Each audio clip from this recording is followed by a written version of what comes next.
guys, welcome back. I'm sitting here with Shaylor, advisor at Pro Capital, and for this episode, what I wanted to get into is I've been so lucky and blessed. Like I've had so much good in my life where when I came into my faith, I started eating and consuming as much material as I possibly could. So it was books, podcasts, talks, TED Talks, messages at church, everything I could get my hands on, your stories or other people's stories I'd have coffee with.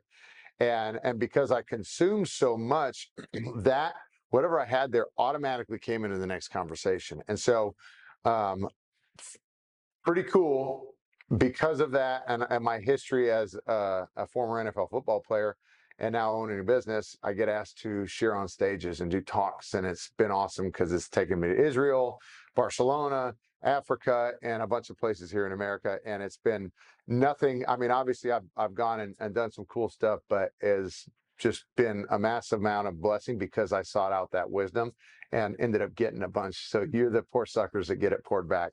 But what I wanted to do is Shaylor's basically gonna kick it off and interview me in a little bit and share like some of the pieces of wisdom that I've gotten and shared on stage. And we want to highlight that a little bit from the stories that I've been able to stack up in the bank. Awesome. So yeah. So this is the output. You just talked about all your input. Here's the output. Yeah. So people know you as people are now getting to know you as the CEO of Pro Capital. So you're running a financial firm, and then people know you from your days in the NFL. But take us back before that. So what would your parents say about you? Well, I don't know. My aunt and uncle didn't have kids because of me. So, so that was the reason. There's a story there. We still have a good relationship. Okay, We're good though. But so back in the day, my folks are the best. I mean, they split about 8 or 9 years old, and they both remarried, and so that was a tough time growing up. And so we went through a period of 6 months living with mom, 6 with dad, and so I actually grew up going through a lot of different schools, and went to 7 different schools in a 4-year time period, and so which not easy for anybody who's been through that, right? And so I moved to school, make a friend, and move. And so this is all in the Seattle area, right? So from Washington State, moved around a ton, went to high school in Gig Harbor, go Tides, and beautiful fishing community over there. and so middle of 3 boys. And then, of course, with the remarriages, a bunch of step siblings thrown in there. So the chaos was amplified big time, as if 3 boys couldn't fight enough as it was, right? But ended up getting a scholarship to the University of Montana, and which was really cool because that's where I got some All-American honors. We won a national title my freshman year, lost my senior year, which sucked. But made Dean's List when I went back and finished my school after football, and then came into the NFL as an undrafted free agent. Detroit on the practice squad. I needed that time to mature a little bit. And then with Dallas Cowboys, started a bunch of games and had great experiences. And then my last year was in Miami with the Dolphins, where I always laugh because athletes go to die there in Miami. And so Thursday night game against the Chicago Bears, I came up on a screen. I was climbing up to the mic, which is at the time was Brian Urlacher. And I'll share this on a stage, and everybody always gasps like I just died or something. And I go, but I over pursued him. I planted my left leg to come back, and my kneecap split in half. And so didn't hurt at all, right? I passed out from that pain. And so that was the worst pain I have physical pain I've ever been in my life. And what was funny was I woke up to Kevin O'Neill, our head trainer at the time, slapping me in the head to wake me up, which isn't concussion protocol anymore, right? No. But he woke up, and then that was the end of my career in football. So that's kind of the brief snapshot. But it's been grew up in a lot of chaos, a lot of love too, and a lot of good things. But God's brought me on a path that has been super unique, and I see the fruit and the shaping that took place, and like why I went that route to come into what's going on today. Yeah. So real quick, because people I know love the football stuff. So you're at Montana.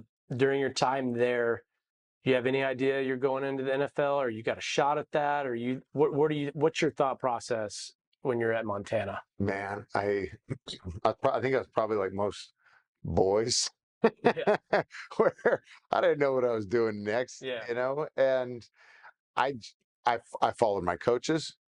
Coaches to me, when my folks split, uh, this is where sports really became big in my life. And this is not to discredit my parents at all. They did the best they could with what they had, but obviously this is a shaky time in anybody's life. And thank goodness for the coaches in my life that took me under. And so I still remember the 7th grade, we did Oklahoma drill, and they gave me a ball to carry the ball because I was just a body, and I hit the guy, ran over him, and the coach flipped out and praised me for laying down a hit. And the dopamine rush was massive from that. And so I just sought that out more. So I try to repeat that thing again. And I look to you as my coach and want more of that, like a dog. And so because of that, I became super coachable and leaned on coaches a ton. And so uh, coaches love that. Every coach will say that same thing. If you're coachable, I love you. I can work hard guys who have less athletic capability, Right. but they at least have an attitude to go get it. And so when I was at Montana, though, I mean, I started 5 games as a freshman. That was cool. We won a national title. And so but I got to see these other guys do their pro days and go run the 40, go run the short shuttle, and do all this stuff. So I had no plan at all. I just knew I was going to try it. And so thankfully, somebody saw some sort of What's value. so crazy is that the only Cory Procter that I've known is the one with the plan. So knowing that you existed at some point in your life and didn't have a plan, that's like a paradox to me, because that's hilarious. So then you get to Detroit. You said you're on the practice squad, and one of the things you said was you needed some maturing, or you needed to go there to mature. What do you mean by that? Well, I think like a lot of guys or anybody in general, like everybody's out for themselves to a degree, right? And so that's a fleshly place that we got to actually pull away and mature from, right? And when I got that, there's a big piece of wisdom we were just talking about this morning in our team meeting is knowing where you're at and having a little bit of what was the word that I'm thinking of? Self-awareness. Self-awareness, right? And if you don't have any self-awareness, obviously we've been around plenty of those people, a little narcissistic, not cool. Yeah. And when I got to my rookie year in Detroit, I had confidence in my capability, but it kind of went to a little bit of a detrimental place where I didn't have the size. I was over eager, meaning I would get too excited. And in football, we talk about that. You're playing in cement as an offensive lineman. So if you're playing too tense or you're playing too bound up, you won't perform like you should, right? So if you talk to anybody who's ever been nervous going into something, it's not like nerves are a bad thing, but if you're too nervous, you'll stumble over your words. You're not rehearsed. You're not practiced. You can't articulate. And so in football, in the same way, is we could practice all day long, but if you're so tight, you're not loose to react to the game. And so I was too tight. Then the game starts slowing down for you. Right. Yeah. And so it was too much for me at first. Now I needed that time on practice squad, thank goodness, where I could get into the rhythm of the structure for practice during the day and in the week. And that way I could get used to this other big guy that was way bigger than me across the line, where I'd been the big guy on the line. Now I got to deal with a 350-pound dude who can bench the world and throw me. So I got to be a lot more sophisticated in my approach with the guy. Well, if you're just throwing your head at a hammer all day long, it was working before, but now you're dealing with a lot bigger hammer. It's not always going to work that well. And so what that time on the practice squad, it gave me time in this environment where I could calm and learn how to work. And that's what I think where a lot of young people or even these kids learning how to be a professional. Right. You went from amateur to pro. Right. Yeah. And I didn't know how to do that. Not everybody can make that transition, even the ones with talent, Right. So it was well, and that's what we saw. We saw a lot of first round picks bust. Yeah. Saw a lot. I was an undrafted free agent in the league, but I saw a lot of guys that were high draft picks in my position not make the team, and I make the team over them because they just didn't get it. They didn't. They might have had the talent and they might have had the measurables, or the intangibles, but they didn't have the drive. They didn't have the work ethic to be in there, and other people outworked them or out charactered them in that situation. So then you come to Dallas, and how many years were you in Dallas? 4.5 years. 4.5 years. What would be your one or two huge takeaways from your time in Dallas? Well, I mean, some are funny. I can't say all the words, but similar stuff. Like I had Dallas was really good. I had Bill Parcells was my first head coach here, Big Tuna, Hall of Fame guy. I love him to death because I like people that are super black and white.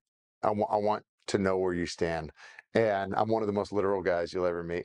And so, Bill, one of my most favorite stories from him was we were in Oxnard, California. We're doing training camp, and so I came into the weight room, which was actually put on a tennis court at the time with a big tent over it. And I came in to get a protein shake, and he's up on the elliptical, and he used to call me Grizz because college was the Montana Grizzlies. And he goes, "What's going on, Grizz?" And I'm like, he's not the most approachable guy in the world, right? So, hey, coach, and he goes, "You're doing pretty good, Grizz. Doing good. You're bouncing back and forth between left and right guard. Pretty easy. You know what you're doing. You're a smart. You're a smart guy. You're no genius. Keep you humble, but you're pretty smart." And I always laugh at that because that was the clean version. Okay. Yeah. So there was other colorful words in there, but what I loved about him was like what he was trying to do and all that. He was trying to rattle you, and his philosophy was like, if I could rattle you in practice, there's no way you're going to make it in the game. Right. And so if you can keep your cool here, when I'm intentionally trying to provoke you, you'll be able to keep your cool in the game, or a higher likelihood anyways. Right. And so that's actually carried into what we do. What I love about it is, can you manage your feelings? Mm-hmm. Can you manage your impulses, your emotions? And if you can realize and keep the right perspective that, when somebody's asking you hard questions, they're protecting themselves a lot of times, right? And they're in self-preservation mode where, hey, this is nothing against me, but I got to be more confident in what I'm doing to make sure I can answer with confidence and be effective in what I'm communicating. And so that was a big thing that I took from being with Parcells, was that you have to be confident. He even talked about you have to have an ego to play in each position. Now, it can't mean that you're trying to be God, right? You have to have some humility in that, but you have to have enough confidence that you can walk in and get the job done. And there's a lot of people who are struggling in this world because they haven't practiced enough in their craft to be able to articulate, reinforce, and go walk out whatever that craft is. And so that's been a massive deal for my life, especially coming from the league. Yeah, that's awesome. Yeah. So you go to Miami, your career ends there, and I'm sure no athlete wants their career to end, but everybody knows it's coming. And how do you transition from ending in the NFL the way that you did? That was something you didn't get to. I mean, it was outside of your control. To how did you deal with that? That was heavy for me because, initially I didn't have a plan past football, and that was kind of a burn the ships. And I knew when I got hurt in Miami, I knew that I was coming back in my head. And so obviously that didn't happen. I had some tryouts, but I had too many cuts on my body. My minimum pay in the league at that point was higher than the rookies who had no cuts on their body. And so I had a history. And so if anybody been in that position, it's really hard because all of a sudden it's almost like this family that I had says, I don't need you anymore. And that's a really hard place to face. And now what's cool about that is, segueing through that, thankfully I had my wife. At the time I got hurt in Miami, I was fighting the system. It wasn't good. I actually got in a fight the day before that Chicago game with my offensive line coach. And now I still didn't agree with the guy, but I remember at one point I heard the message, because I was rehashing that story in my head, right? Like we all do. Yeah. And I remember at one point I heard it clearly in my head, but you did nothing to help. Oh yeah, you were talking about that the other day. Yeah. I don't need to get into this right now, but I've since then been through a situation where I said, dang it, Cory. Because it went into my head. I was thinking about a tough situation and I heard you say you did nothing to help. And then I was like, that was me too. Crap. So yeah. Well, it's a humbling place. Yeah. And I think the selfish place that we can go to is always like you're trying to get it over on me somehow, right? And even though we may disagree, like all of a sudden it's a me versus you attitude constantly. And instead, the question now comes back to me is like, okay, if I disagree or we disagree on something, what are you doing to help the situation? Yeah. And if that's answer is nothing, well, then you're no good. Like it's your fault too, right? And so I like it because if I'm actually going to create influence and create change in my life, I got to be willing to do something to create that change. And whether it's in a job I don't like, all right, I got to try to make myself better so I can get the praise of my boss or at least get work for it, right? Or if I'm in a place that I don't like, I need to leave. Right. And go. But it doesn't allow you, I like it because it doesn't allow you to victimize yourself. Right. Yeah. Yeah. So too much of that going on. That was huge, but transition is tough, especially for athlete, anybody. Yeah. So thankfully I had my wife, and that communication was more like, hey, I need a husband and not a football player right now. And the most common question that I get asked is, do you miss the game? And it's cool because seeing where we are today with my family, where the business is, where my relationships are, where our family relationships are, even here in the office, there's no way I would go back to playing ball, even if that was a thing today. I'm like, we've come too far and done too many good things, and there's a vision that has grown that is much greater past football than there ever was in football. Yeah. So tell us about that. So now you started this company. What was your inspiration to start that? How did you know you wanted to get into the space? And what's led you to doing Pro Capital with the emphasis that it has?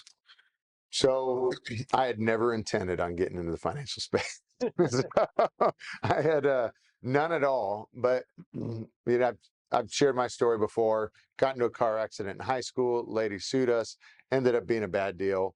And so I kind of came into this more protective mode of deep pocket, short arms. And because I knew if I spent it at least coming into the league, it would be gone. And so I kind of set out. I got Marco Rivera, who is a good mentor to me in the NFL, hooked me up with a financial advisor. She was awesome, made me some good money. I wanted to add some other elements to the story, but I basically sought out, as immature as I was, sought out to make sure that I learned as much as I could about my own stuff. And so stupid questions eventually turned smart, right? I asked enough of them. And so that ended up being the premise of the business. And what was cool was, I do a lot of speaking engagements, and the more those engagements that I did, there was always a financial guy in the crowd from like a big wirehouse or insurance company or something. And they all had good things to say. I listened to them all, but that repetitive nature forced me to ask the question, okay, why is this keep coming back to me? And the communication that came back to me was, remember the wreck. Remember the wreck. And all I had to do was I kind of look back at why I behaved the way with money that I did. And I just know that, one, I didn't want that wreck and lawsuit thing to come back to me later in my life. My wife and I worked too hard to build our life together. And every person's house and their life and their financial life and net worth and whatever that represents is their castle. That's a life representation of what you've built together, right?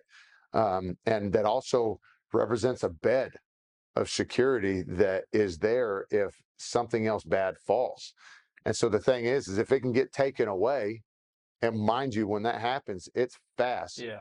But if it can get taken away, there's no plan or performance in place in any investment or portfolio that matters at that point. It's all for naught. It's just a number.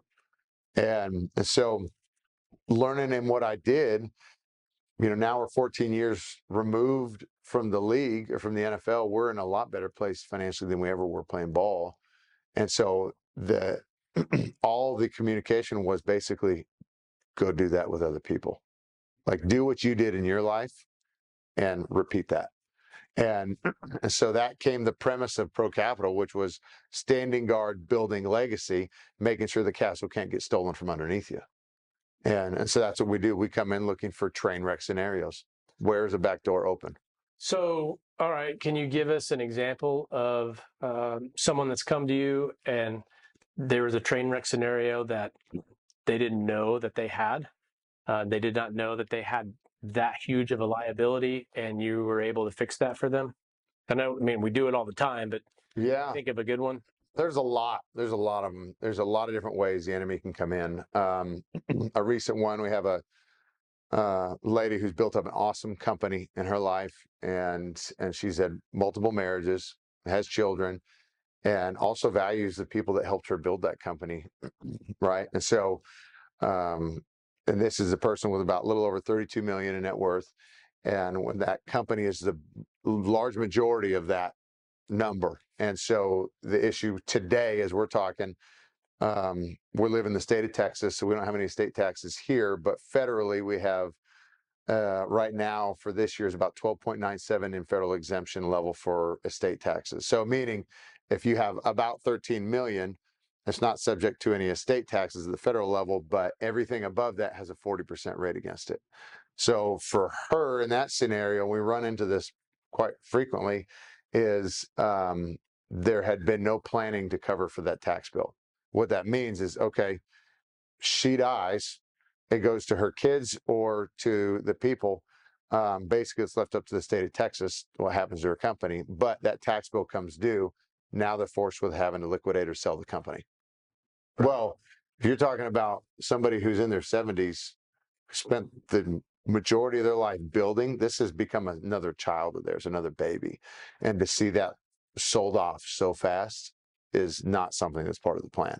And so it may be for some, right? Yeah. But that was one scenario. Now there's other lawsuit areas where somebody comes sue you and try to get assets and different things that we talk about plenty. For sure. But in that specific scenario, that was a state tax deal where she had no idea that was coming down the pipe. And then January 1st, 2026, it's going to cut in half, where way more people are going to be in that. And now, because we're in such a big tax problem with this, with our nation as it is, our federal government is looking for ways to increase taxes, right? And so, the current administration wants to lower that exemption level down to 3 million and increase the tax rate to 45%.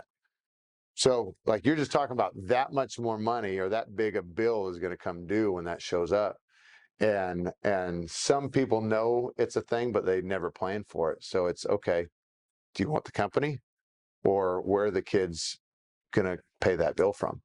And so that was one there where it's like we had to implement some plannings to make sure that got taken care of. And so there's other instances where somebody might have a rental property in their personal name with renters, and now they get sued from that renter having a party and breaking their leg, and now the rest of their brokerage accounts are subject to that lawsuit, and they might lose everything, kiss it goodbye. But that was a good win lately that we caught, that we were able to get ahead. Right. So. Any other words of wisdom you want to drop on us before we sign off here? Oh man, I'm excited to be here. I tell you, one thing that came in recently, I spoke to a construction company here in town, and the theme there was, just because it's on my mind, was communication and high achievers. And I think I've been kind of preaching a little bit, especially with our team, is make sure we're responsive to everybody, echo the calls, right? And it's like, okay, if we're sending messages out, make sure that you say, I got it, or you respond back appropriately. And to understand that, like, those people on the other side of the ball has a family that's worth fighting for. My time in the NFL was really valuable to me, and I'm thankful for my parents, because I remember in Detroit, when we're trying to make the team, these other linemen that I'm battling against, and we're making calls on the line to make sure we're all on the same page. And I remember asking a question on the line to the guy next to me, and he looked at me and he purposely gave me the wrong call. And he was trying to sabotage me. Yeah. And I remember at that time, like, okay, that's how it's going to be, right? We're not cool anymore. But I also remember thinking, I'm not going to be like that. Right. And we had a guy here with the Dallas Cowboys, Montre Holland. We call him Montriceps. And he played at Florida State. Guy's a beast. Lives here with his family in Texas, and a great guy. But I remember the Cowboys were trying to replace me with him at center. And he came on. He got traded from Denver. And they're trying to put him at center and me at guard. And we're in training camp. And he needed some help with the calls. And I remember us on the line next to each other. And he'd be like, hey, what's the call? And I give it to him because honestly, I didn't want to try to get over somebody to make the team or to get my own make somehow, right? And what was cool from that was he came back, we come back to huddle, and he's like, Proc, thanks, man, and gives me a pound. And I'm like, no, you're good, man. I don't think anything of it, right? But he's like, no. Because the thing was, as he told me later, he had that same problem on another team. That you had with the other guy. That was somebody else was trying to sabotage him in the same way. And what's neat about that is we're still friends. So like where they brought us in as competitors before, from that competition, and at least the character and self-respect that had to come in and compete direct with each other on the line ended up being a friendship was born. That's awesome. And so the guy's got an amazing family here in town. And although we don't talk all the time, look, I want to choose. We talk about that even church as we get some of these church hurts is character over charisma. Mm-hmm. You know, it is like what kind of character do you have, and how do you display that? And so we talk about Mackenzie, or my admin is she's like we'd start interviewing other advisors or somebody to come on the team. Oh, yeah. And she'll text me during the interview, nope. Yep. So, and why is that important? Because I already have somebody who is of character on the team that's why I value their opinion. And if they don't see that character, they have eyes I don't have, so they can see things I can't see. Right. And so those are I'd rather go down the long road with a group of people and go a long way of few good ones than a mass team of a bunch of shady people. And so that was a big learning lesson for me to the league, even to what we're doing now, is to make sure whatever you're doing, your choice is like, make sure it has real character that stands behind it. And if you were put on stand, would you stand up to the jury? And because you're going to answer for every one of those at some point. Nobody gets away with it. Yeah. It's awesome. Yeah. Cool. All right. You want to sign us off? Well, hey, thanks guys for joining us again. And we're looking forward to the next one.